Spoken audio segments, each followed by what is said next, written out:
നിലമ്പൂരിൽ ആര്യാടൻ ഷൗക്കത്തിനും വി.എസ്. ജോയ്ക്കും പുറമെ മറ്റൊരാളെ കൂടി കോൺഗ്രസ് പരിഗണിക്കുന്നു. സന്ദീപ് വാര്യർ, വി പ്രകാശിന്റെ ഭാര്യ സ്മിത പ്രകാശ്, വി ബൽറാം എന്നിവരുടെ പേരുകളാണ് പരിഗണനയിലുള്ളത്.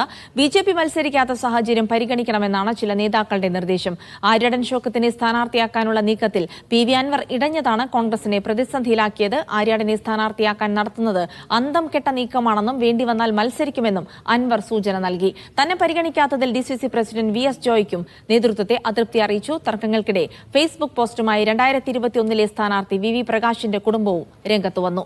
ഹൈക്കമാൻഡ് പ്രഖ്യാപിക്കുന്ന സ്ഥാനാർത്ഥിയെ വിജയിപ്പിക്കാൻ നിലമ്പൂരിന്റെ മണ്ണ് സജ്ജമാണെന്നാണ് ആര്യാടൻ ഷൗക്കത്തിന്റെ പ്രതികരണം. ഇവിടെ ആരെങ്കിലും MLA ആക്കാനോ അല്ലെങ്കിൽ ആരുടെയെങ്കിലും സ്ഥാനം ഉറപ്പിക്കാനൊന്നും അല്ല ഞാൻ രാജിവെച്ചു. UDF തീരുമാനിച്ചാൽ ഞാൻ എന്ത് ചെയ്യാൻ പറ്റുന്നു? ഞാൻ UDF അല്ലല്ലോ. എല്ലാ ഈ 99-98 MLA-മാരും മുഖ്യമന്ത്രിയും കുടുംബസമേതം വന്ന് താമസിച്ച് അവിടെ വോട്ടിന് വേണ്ടി വർക്ക് ചെയ്യാൻ നിൽക്കുമ്പോഴാണ് അന്തം വിട്ട ആലോചനകൾ നടക്കുന്നത്.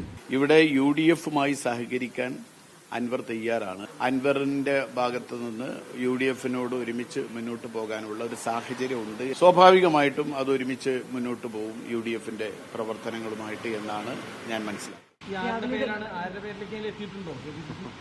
ഇന്നിലേറെ പേരുകൾ ചർച്ച ചെയ്തുകൊണ്ടിരിക്കുക.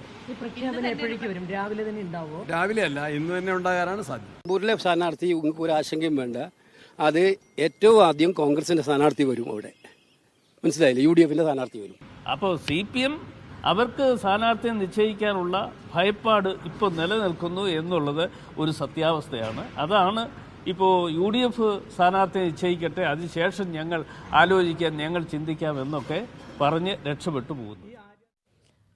മുഹമ്മദ് അസ്ലം വിവരങ്ങൾ നൽകും. അസ്ലം, തെരഞ്ഞെടുപ്പ് തീയതി പ്രഖ്യാപിച്ചാൽ മതി, സ്ഥാനാർത്ഥി ഇതായിപ്പോയി എന്ന് പറഞ്ഞിടത്തിൽ നിന്ന് മൂന്നാമതൊരു സ്ഥാനാർത്ഥിയെ കൂടി കണ്ടുവെക്കേണ്ട സ്ഥിതിയിലേക്ക് UDF എത്തിയിരിക്കുന്നു. അതിന് മറ്റ് ബാഹ്യ സമ്മർദ്ദങ്ങൾ കൂടിയുണ്ട്. പി.വി. അൻവറിന്റെ നീരസം ഒരു ഘടകമായി മാറുന്നുണ്ട്. അതിനപ്പുറത്തേക്ക് BJP-യുടെ വിട്ടുനിൽപ്പ് അതൊരു പ്രധാന ഘടകമായി മാറുന്നുണ്ട്. അങ്ങനെ മൂന്നാമതൊരു ഒത്തുതീർപ്പ് സ്ഥാനാർത്ഥിയിലേക്ക് എത്താൻ UDF നിർബന്ധിതരായിരിക്കുന്നു.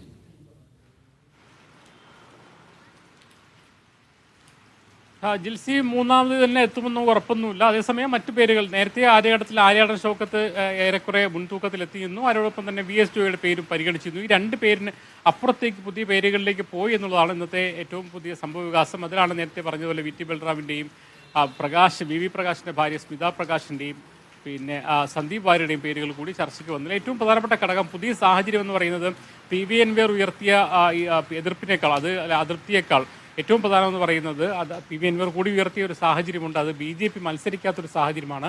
നേരത്തെ ആര്യാടൻ ഷൗക്കത്തിൻ്റെയും വി.എസ്. ജോയിയുടെയും പേരുകൾ ചർച്ച ചെയ്യുമ്പോഴും അതിലൊരു ധാരണയിലേക്ക് എത്തുമ്പോഴും BJP മത്സരിക്കാത്തൊരു സാഹചര്യം നിലവിലില്ല. സ്വാഭാവികമായിട്ടും എത്ര കുറഞ്ഞാൽ പോലും ഒരു 10,000-ലധികം വോട്ട്, 11,000 വോട്ട്, 12,000 വോട്ടെങ്കിലും BJP-യുടേതായ കേഡർ വോട്ടുകളുണ്ടാകും. അത് അവരെ പിടിച്ചു മാറ്റും എന്നുള്ളതാണ്. അവർ സ്ഥാനാർത്ഥി നിർത്തും, ആ വോട്ട് അവിടെ നിൽക്കുമെന്നുള്ളതായിരുന്നു നിലവിലെ കാൽക്കുലേഷൻ. അതേസമയം ആ സാഹചര്യം മാറുമ്പോൾ അതിൽ ആരെന്നാലാണ് ശരിക്കും ഒരുപക്ഷെ കോൺഗ്രസ് ആരോപിക്കുന്ന പോലെ ഒരു BJP CPM ബാന്ധവം ഉണ്ടെങ്കിൽ വലിയ തോതിൽ വോട്ട് പോകും. അങ്ങനെ ബാന്ധവം ഇല്ലെങ്കിൽ പോലും നിലവിലെ അവസ്ഥയിൽ ഒരു മുസ്ലിം സ്ഥാനാർത്ഥി നിൽക്കുമ്പോൾ എത്രത്തോളം വോട്ട് ഇവിടെ വീഴും, അല്ലെങ്കിൽ എത്രത്തോളം വോട്ട് CPM-ലേക്ക് പോകുമ്പോൾ CPM-ലേക്ക് വോട്ട് പൂർണ്ണമായും അല്ലെങ്കിൽ നല്ലൊരു ശതമാനം വോട്ടും പിന്നെ BJP വോട്ടുകൾ BJP നിർത്താത്ത സാഹചര്യത്തിൽ പോകാത്തൊരു സാഹചര്യം രൂപപ്പെടുത്തിയെടുക്കണം. അതാണ് ഏറ്റവും പ്രധാനപ്പെട്ട ചർച്ച. അതുകൊണ്ട് തന്നെ ജോയ് സജീവമായ പരിഗണനയിൽ വീണ്ടും വന്നിട്ടുണ്ട്.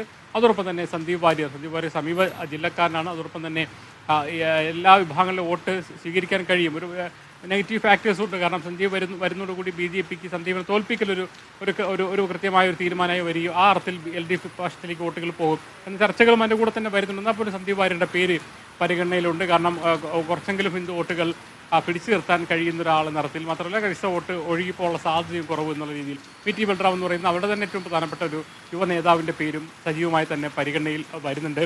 അതായത് ആര്യാടൻ ഷൗക്കത്ത് എന്ന അവസാനം എത്തി നിൽക്കുന്ന ഘട്ടത്തിൽ നിന്ന് മാറി ജോയുടെ പേര് സജീവ പരിഗണനയിൽ വരുന്നു, അല്ലാത്ത ചില പേരുകൾ കൂടി വരുന്നു എന്നുള്ളതാണ് പ്രധാനം.